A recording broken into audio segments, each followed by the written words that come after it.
Hi everybody, I'm Jennifer Tryon and welcome to your Christmas ornament making class. Today we're doing freestanding applique or freestanding lace. Actually, it is freestanding applique because we're going to be putting a little piece of fabric on this Christmas ornament and it couldn't be cuter. I love the little car, bringing home that Christmas tree. I love the idea of making a set of 4 or 8 of these, giving them as a gift, or I love the idea of this being this year's family ornament. You know how you sometimes always get a new ornament? This year you could be making one yourself. And it's all just little scraps of fabric and some thread. Okay, freestanding lace or freestanding applique on your embroidery machine, it looks a little intimidating, but it couldn't be easier. Okay, just come and follow along and you'll have these ornaments done in no time. Okay, so let's get started. In your kit, you've got the thread that you need for freestanding applique. You've got some water-soluble stabilizer, a little bit of fabric, some other things from your own stash that you're gonna wanna have handy. I like to start with a fresh blue tip needle. That's perfect for machine embroidery. You're gonna wanna make sure you've got your embroidery machine. If you have a dual machine like me, I'm using the S9 here, the Janome S9. You want to make sure you have your embroidery foot ready to go. And I've got some snips and some applique scissors here. Those are the duckbill, the flat scissors. But you can use regular scissors if you've got them, preferably fabric scissors. And you're also going to want to have a USB stick or some way to transfer over your embroidery file from your computer to your machine. So let's get started with that. So I'm on the OESD website. You can see the car snow globe ornament here. You'll notice that if you're ever downloading files from a website, you're going to want to make sure you're downloading the correct format for your machine. So I'm using a Janome machine, so that means I need the .jef file. Those are the files that are going to work specifically for Janome machines. If you have another kind of machine, then you might need like the HUS file for a Husqvarna machine. So here's the JEF file, JEF, that's for Janome. So I'm going to download that file because I don't need all the other ones. It's going to go to your downloads folder. So you're going to put that file onto your USB key and bring it to your embroidery machine. If you're using an iPad and you download to the iPad and you have a machine that uses Wi-Fi, you may be able to transfer the design to your machine directly via Wi-Fi. So it all depends on what machine you have and what tech you have. I'm going pretty low tech and using the USB key. So I'm plugging it in the side. So now we need to open up the file on our machine. So this is the Skyline S9, but if you have any Janome embroidery machine, they all sort of look similar on the screen. So if you have learned one, you'll probably know how to use the next one pretty instinctively. Just make sure that you're switched over into embroidery mode. So we're going to touch that screen and that switches us into embroidery mode.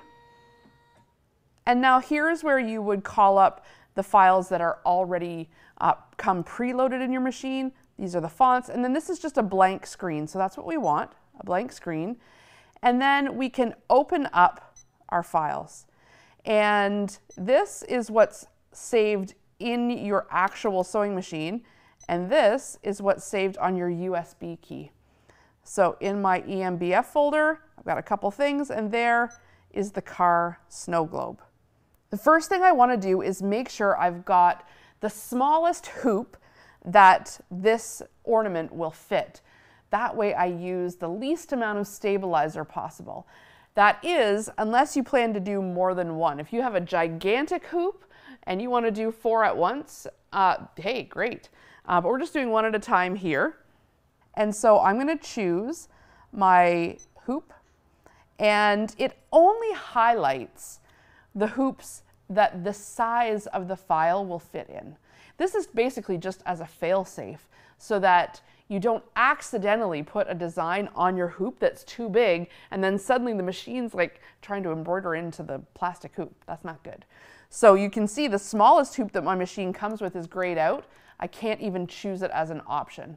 So I'm going to go ahead and choose the 5 by 5 inch square because that's smaller, then I use less stabilizer. So that saves a little bit. So you can see I had my 2 hoops here. I'll put my large one aside, another day for that. And I'm going to start by hooping up my 5 by 5 inch hoop. I'll leave this on my screen for now. We'll come back to it. All right, I'm going to start by hooping up some of the Fabri-Solvi. So I'm using a scrap piece of water-soluble stabilizer because I don't want any to go to waste. So even though this is wrinkly from my scrap bin, it's still going to be perfectly good. I'm just going to flatten it out. You'll have a nice flat piece in your kit. So I'm doubling this up just to be safe. I've done it both ways where I've really conserved stabilizer and just done 1 layer, but I do find everything stays nice and flat and in its place when I double it up. So that's what I'm doing here, especially because this is sort of a misshapen piece anyway. So if you're new to freestanding lace, I would try doubling up your stabilizer just till you get the hang of it. So you can see what I'm doing here is I'm kind of just tugging at the sides so that this completely, so it's not too loose feeling. You want it to be fairly tight feeling. The best thing you can do is take your time in doing the hooping, because remember, all of that thread, like this is all it has to hold on to. So we want to make sure it's nice and flat and taut and a good surface for that thread to adhere to. Whatever you do, don't get this wet. If you get it wet, it will just disintegrate right in your hands. Not good. So then you can either just screw your hoop as tight as you can kind of get it. You don't want to go too crazy when you're screwing it because you don't want to strip it. Ask me how I know that. But sometimes I do take the screwdriver and just give it 1 turn beyond what I can do with my fingers so it's nice and tight. Now, for freestanding lace, that's the kind of embroidery that has no fabric laid down on it at all. What we're doing today is freestanding applique, which does use a little bit of fabric. So because it's using fabric, we also can use regular non-embroidery thread to tack down our fabric, because our fabric is just cotton. So it's fine to use a bit of cotton thread to tack that down. The rest of the thread you're going to be using for the actual embroidery part is a 40 weight rayon, and we're using these cones because I know you're going to want to make more than one of these, so you'll have lots and lots of thread, so that's great. And we are going to use regular white cotton thread or bobbin thread in the bobbin. Normally with freestanding lace where you can see the other side, you need to use the same thread on the top as the bottom. But because we are putting that fabric down, it's fine that the back is all bobbin or just white thread. Okay, so I've got white thread in loaded up top, and I've got white thread in my bobbin. I'm going to go ahead and make sure that I've got on my embroidery foot, and I'm going to put a brand new blue tip needle in the machine. Make sure you don't just screw that in by hand. You want to make sure you use the screwdriver at the end to make sure it's super tight.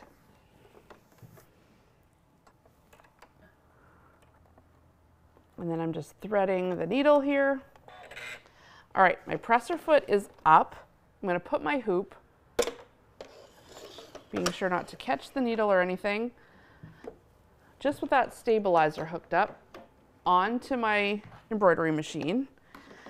Sort of get everything out of the way that might get bumped by the arm.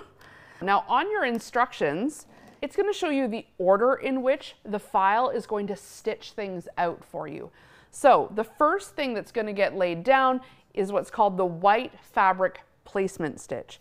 And what that is it's just an outline of how big you need your piece of fabric to be to go over top of that stitch. So when we place our fabric down next, we know how large to cut it. So I'm going to go ahead and press OK because we're not going to edit anything on this. I mean, you do have the option if you wanted to, you know, add something to this, but it's pretty small. With files that are ready to go, I think best leave well enough alone. It's been designed this way, so let's use it. So I'm going to press OK. And now it's reminding me what size hoop I should have in there, and that is the 5.5 by 5.5. Okay.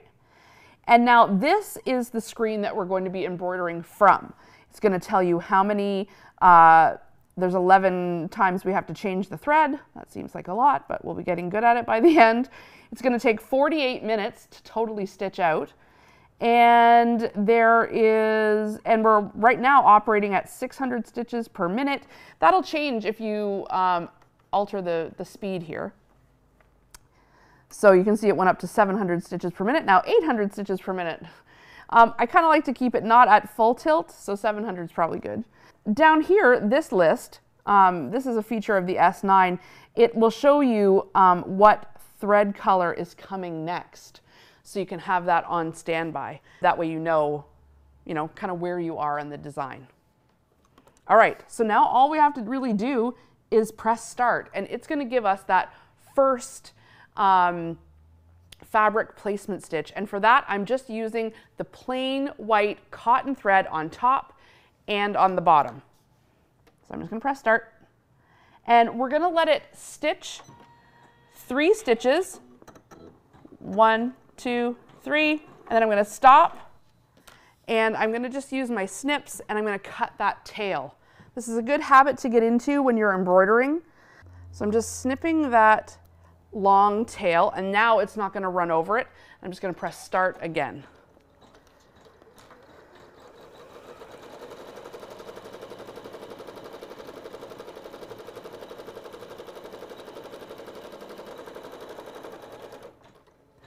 And now it's given us this sort of odd shaped kind of half circle. It's basically where the fabric, the background fabric, is going to lay. So my machine automatically cut that thread. Don't touch any buttons, but do unhoop, okay? Your machine's going to remember where it stopped. What we need to do here, now that we've got that fabric placement stitch, is put down our fabric. So you've got a piece of fabric in your kit. Go ahead and just kind of chunk off a piece. Just make it so that you can't see any of that stitch placement line.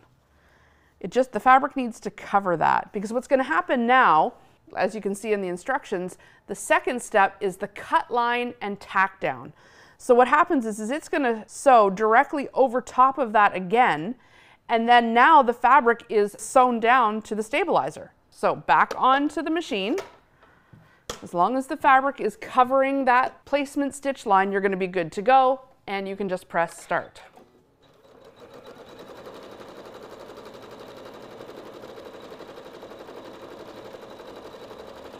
And it's going around a second time. It's reinforcing that line. Oh, I had a thread break. Okay, no big deal.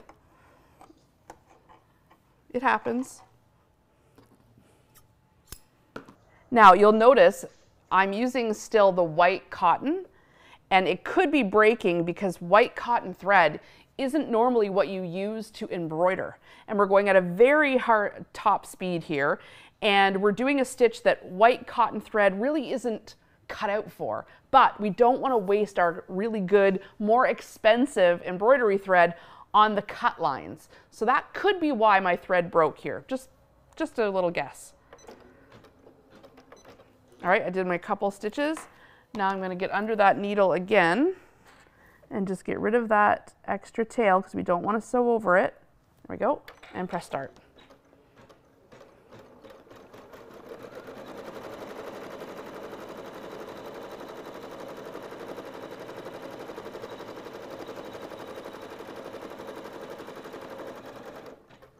Okay. All right, have a little space cleared because we're taking it off again. Don't touch any of the buttons. So now what we've got is a placement line and a cut line. So we're going to now cut away as close as we can to that cut line. And that's when a pair of scissors like the duckbill scissors come in handy, because they're going to let you get super close. If you don't have a pair of these and you're just using regular scissors, that's fine too. This just makes the job a little bit easier. And you're going to just kind of cut away. Do not cut the stabilizer and do not cut the thread. You're cutting right up to it. So you can see how close these scissors allow us to get to that stitch line. If you happen to accidentally cut one of the stitches, don't start over. The satin stitch that goes around the stitches should cover up if there's any little nick in your stitches. Just get as close as you can. If you happen to cut one, it's okay. All right, back onto the machine.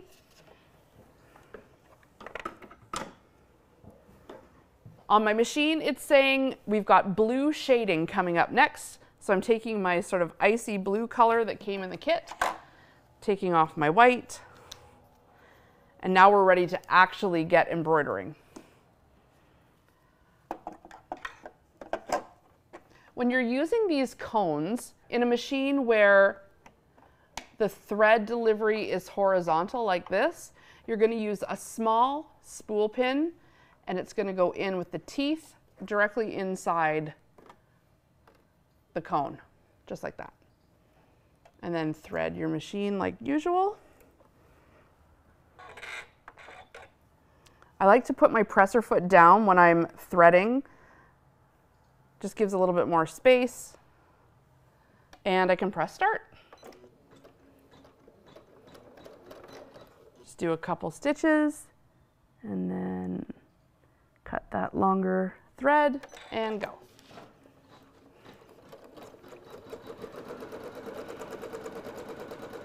Now we're going to see the background of the ornament, the shading, kind of come to life here in stitches.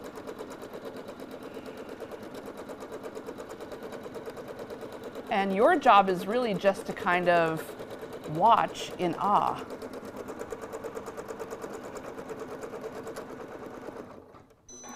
Oh, thread break.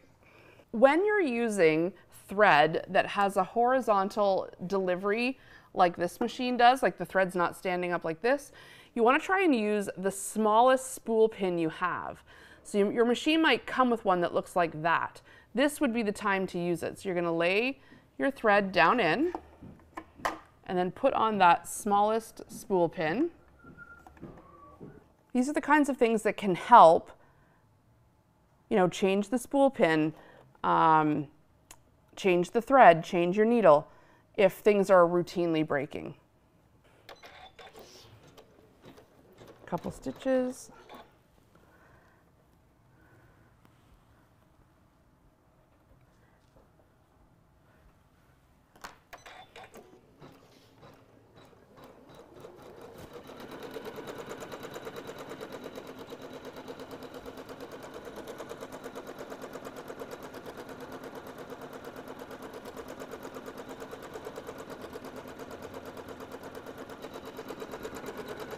So now this background shading stitch is a little bit of a looser stitch. It's not super tight. It's meant to be a little looser and a little more raised. So it's programmed to be that way. Kind of helps fill the background and keep it looking kind of airy instead of super dense. So you can feel free to press pause here and let yours stitch out, and I'll let mine stitch out, and I'll come back when it's done.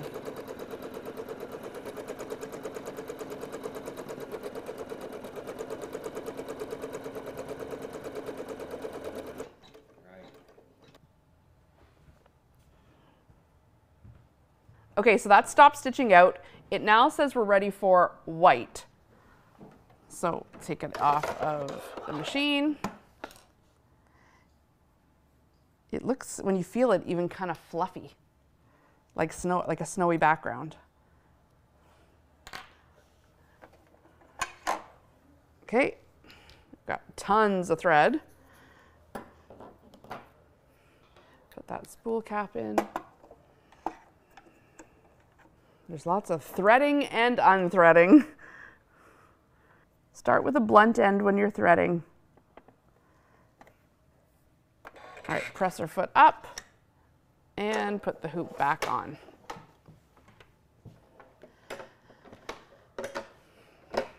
Even if I turned off my machine, I could still pick up where I left off. The machine would ask me, as long as I didn't take the stabilizer or the project out of the hoop. It would all stay perfectly lined up. So even if you can't finish all of this in one day, just remember the stitch number that you're at on your screen, and you can always come back to it another time just by programming in the stitch number that you left off at. But we're going to keep going with the white.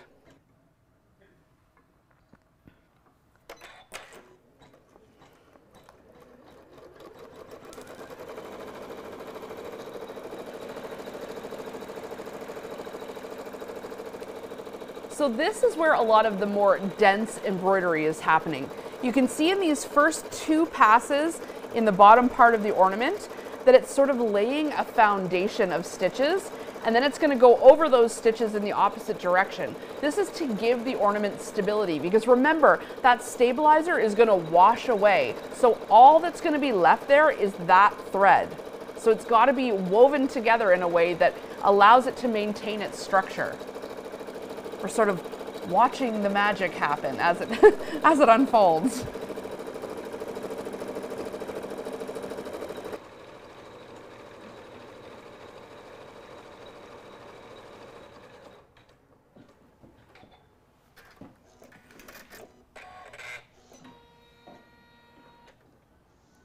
This is great.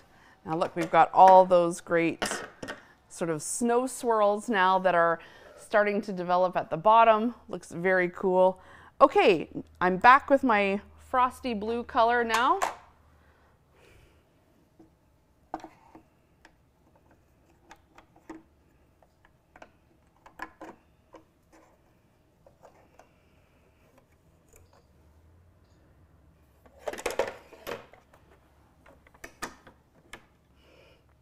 And start.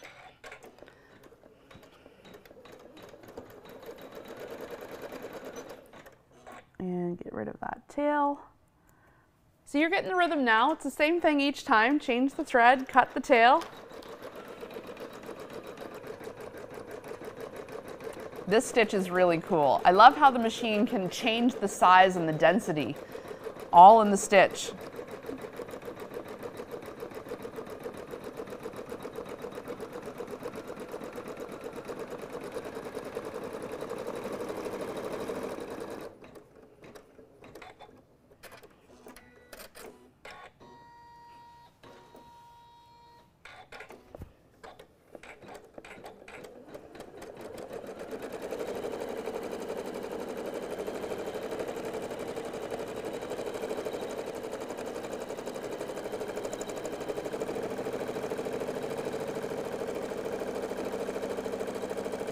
So this will be where you notice where it may be good to have it doubled up on your stabilizer, because here it's going around the outside multiple times.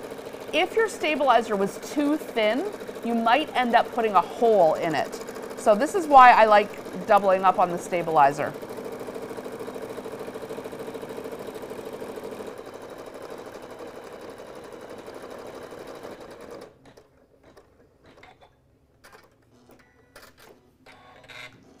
Okay, the border is done. It's looking nice and crisp and clean. So now you can kind of understand why it puts that tacking stitch down, and then you don't need to worry so much if your cutting is a little off, because that's the stitch that covers it all up.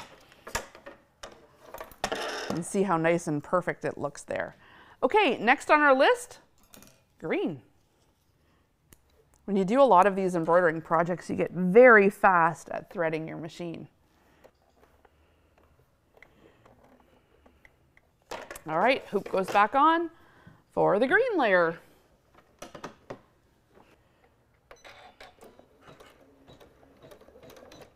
Couple stitches and snip. Do you need me to keep saying it?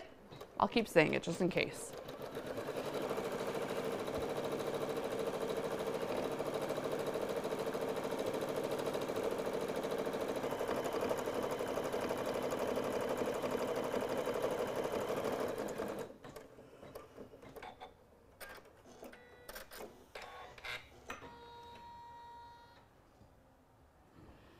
All right, green is done.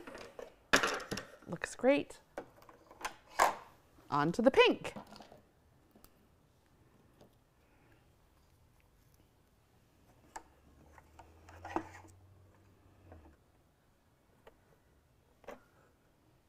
This one's probably the most fun to stitch down.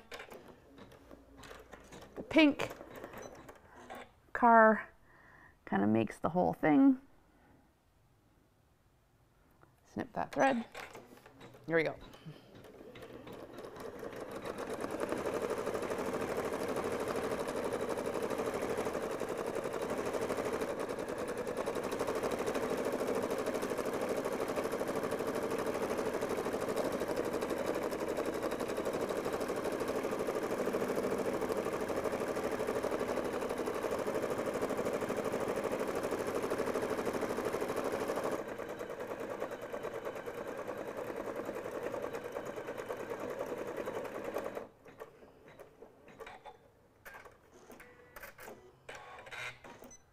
There's the pink.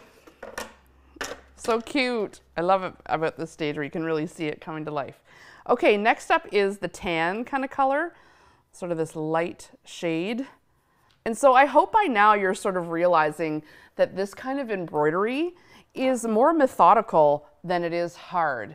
It's just a matter of sticking with it, changing the threads, and you can really have some amazing outcomes that, you know, people will never believe you actually made this. And, you know, as long as you put in the time, I like to sometimes just like put on a movie or listen to an audiobook and just work away at it. And start. And stop for a snip. There we go.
Okay, I'm not even taking it out of the hoop this time.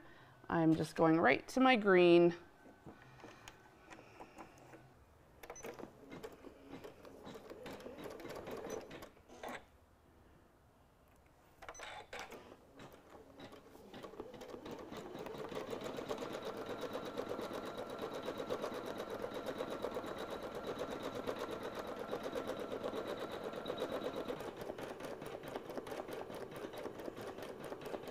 The tree has a very cool stitch. It's kind of loose, looks like the pine needles. It's amazing what these machines can do.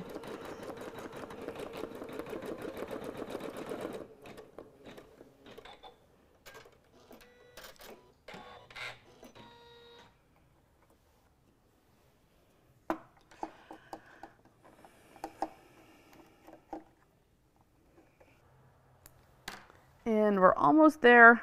Got the black in now.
Okay, last one, white.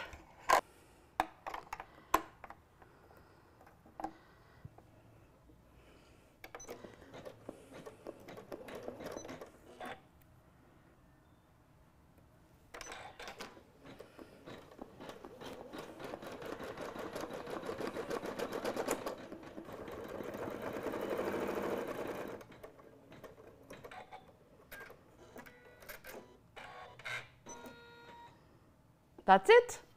We're done. That was the last stitch. All right. The last stitch, but not the last step. So I'm just going to take my snips, and anywhere we've got some strings that have caught between one part of the design and another, we could just snip those off. So there's no little threads.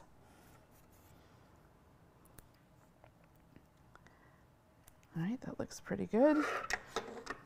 Same with on the back. Any super loose ones. Just gonna kind of give it a bit of a haircut back here.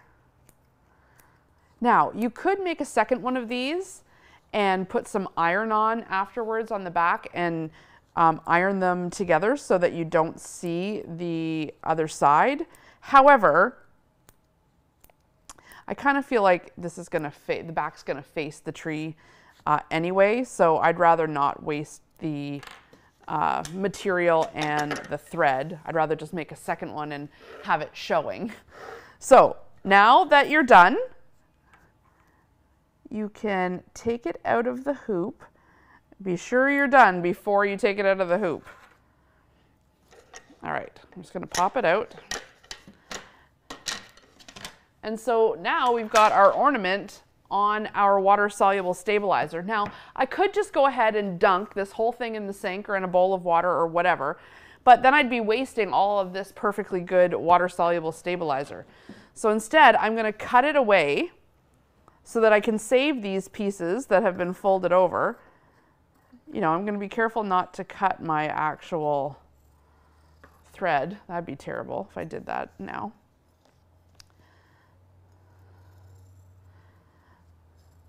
So with freestanding lace, or freestanding applique, I should say, you could get away with some parts being just tearaway or permanent stabilizer. You'd still see it on the back, but it wouldn't be the end of the world. With freestanding lace where you don't use any fabric, you definitely need water-soluble stabilizer. So this is still perfectly good. We can just use it on a smaller thing next time in a smaller hoop. So I'm going to cut away even more, and since I'm not at my sink and I don't have like a whole bowl of water. Now you could just dunk this, but I'm just going to go ahead and take a spray bottle and I'm just going to spray it instead of just dunk the whole thing. That's going to instantly dissolve any of that stabilizer that's around the edges. Now, you could just run this under the tap too. You know, I just don't have the tap right here with me. So the spray bottle does just fine. And then all that's going to be left, see that lace is now, you know, the snow part here at the bottom. It's now see-through. All that's left is the fabric for the sky part. And yes, it's a bit saturated right now, but that's fine. We're going to towel it off, just with a tea towel, and then we're going to press it with the hot iron. So just rinse out any of that stabilizer under the tap or in a little bowl of water. I'm going to run and take this to the sink, and I'll meet you back, and I'm going to just press it with the iron. Okay, got a little paper towel. Just going to get the bulk of the wet off of that now.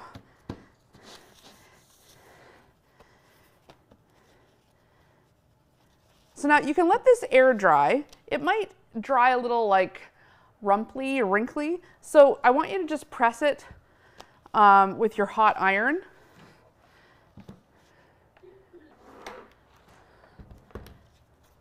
And let it dry. Once it's fully dry, give it another press and you'll be good to go. This will be ready for your tree, your window, your car rear view mirror, wherever it'll give you a little bit of joy. I think these are great gifts to give people too, especially if you want to take it up a notch and potentially put your family name or someone's first Christmas or something like that. You can totally customize this on your edit screen. Just be sure and do it after you've stitched it all out. It should come up last in the order of things. So I love it. So I hope this has taught you that freestanding applique and freestanding lace is really nothing to fear. In fact, it's pretty easy. Don't tell anyone though. People will be amazed that you made this. Please put your machine to the test. It's meant to do these kinds of projects and you will love the results. Just be brave and keep on sewing. Thanks so much for joining me. I'll see you next time.